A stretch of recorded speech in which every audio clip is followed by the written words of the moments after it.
Greetings, it's Victoria Mavis and Miss Princess coming to you from HR Knowledge Base. We wanted to tell you a little bit about our resignation termination checklist and why you should use it for your company. What it does is it helps keep you organized. It gives you a template to follow for when you have to terminate someone, heaven forbid, what you would have to go through. The steps, the processes, the forms, the items to collect at that time. So once you get it, you can add your own things to it. Some of the things it highlights are, for instance, do you have the information to send them COBRA? Now, if you're shaking your head saying, what's COBRA?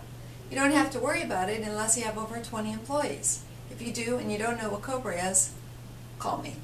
It has other things on the form that are very useful, like address change verification for future tax forms, and also, is the employee eligible for rehire?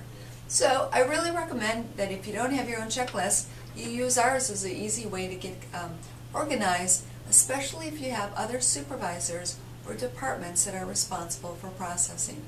With that, we'll see you later. Say goodbye. Goodbye.